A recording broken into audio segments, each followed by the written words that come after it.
Hi, boys and girls. We're going to read chapter 6, maybe chapter 7 of Because of Winn Dixie. And this is to go along with lesson 4, our question and answer. Okay, so you may have to answer some questions. So you want to be sure and pay attention, okay?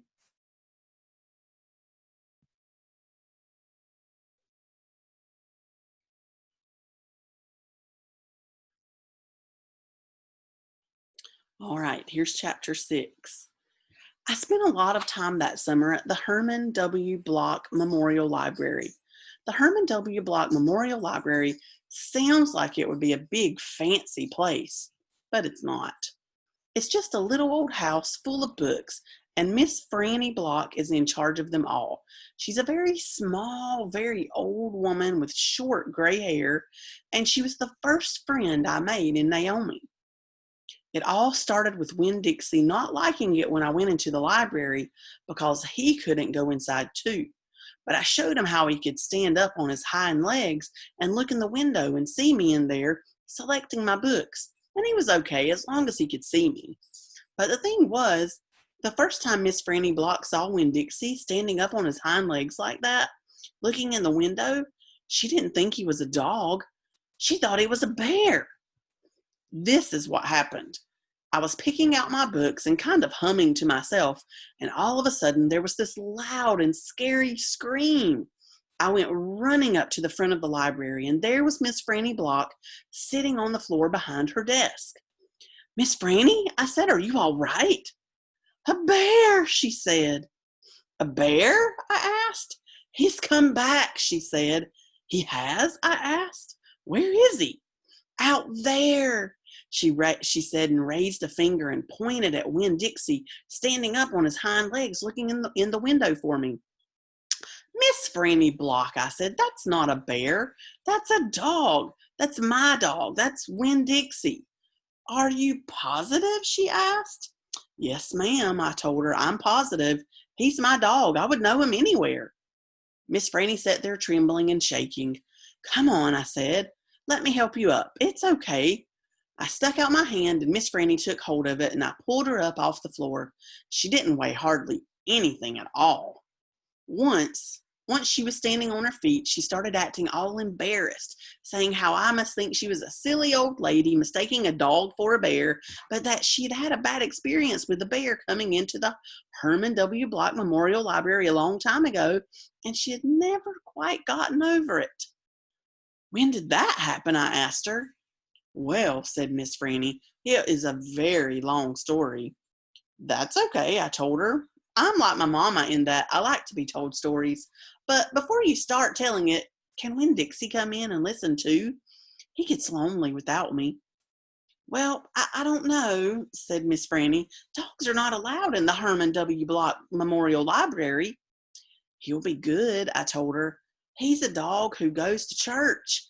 And before she could say yes or no, I went outside and got Winn Dixie, and he came in and lay down with a and a sigh right at Miss Franny's feet. She looked down at him and said, "He most certainly is a large dog." "Yes, ma'am," I told her. "He has a large heart, too." "Well," Miss Franny said. She bent over and gave Winn Dixie a pat on the head, and Winn Dixie wagged his tail back and forth and snuffled his nose on her little old lady feet. "Let me get a chair and sit down so I can tell this story properly." Chapter 7. We'll go ahead and read chapter 7.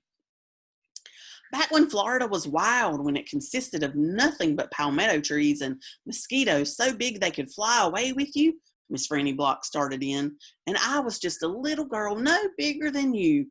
My father, Herman W. Block, told me that I could have anything I wanted for my birthday, anything at all. Miss Franny looked around the library. She leaned in close to me. "I don't want to appear prideful," she said, "but my daddy was a very rich man. A very rich man." She nodded and then leaned back and said, "And I was a little girl who loved to read. So I told him, I said, 'Daddy, I would most certainly love to have a library for my birthday. A small little library would be wonderful. You asked for a whole library? A small one, Miss Franny nodded. I wanted a little house full of nothing but books, and I wanted to share them too. And I got my wish. My father built me this house, the very one we're sitting in now, and at a very young age, I became a librarian. Yes, ma'am. What about the bear? I said. Did I mention that Florida was wild in those days? Miss Franny Block said. You did. It was wild. There were wild men and wild women and wild animals. Like bears? Yes, ma'am. That's right. Now, I have to tell you, I was a little Miss Know-It-All. I was a Miss Smarty Pants with my library full of books. Oh, yes, ma'am. I thought I knew the answers to everything. Well, one hot Thursday, I was sitting in my library with all the doors and windows open and my nose stuck in a book when a shadow crossed the desk. And without looking up, yes, ma'am, without even looking up, I said, "Is there a book I can help you find?" Well, there was no answer, and I thought it might have been a wild man or a wild woman scared of all these books and afraid to speak up. But then I became aware of a very peculiar smell, a very strong smell. I raised my eyes slowly, and standing right in front of me was a bear. Yes, ma'am, a very large bear. How big? I asked. Oh, well, said Miss Franny, perhaps 3 times the size of the dog.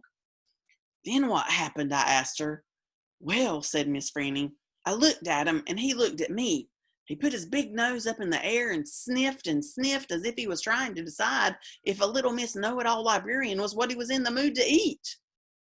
And I sat there, and then I thought, well, if this bear intends to eat me, I am not going to let it happen without a fight. No, ma'am. So very slowly and very carefully, I raised up the book I was reading. What book was that? I asked. Why, it was War and Peace, a very large book. I raised it up slowly, and then I aimed it carefully, and I threw it right at that bear and screamed, "Be gone!" And you know what? No, ma'am, I said. He went. But this is what I will never forget. He took the book with him.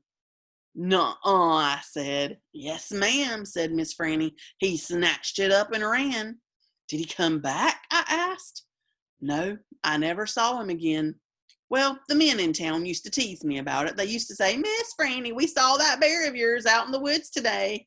He was reading that book and he said it sure was good, and would it be all right if he kept it for just another week?'"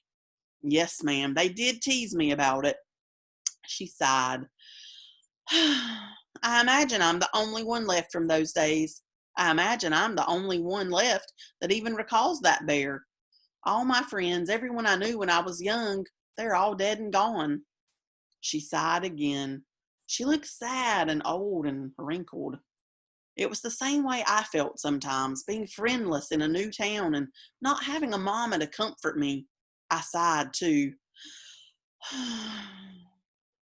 Winn Dixie raised his head off his paws and looked back and forth between me and Miss Franny.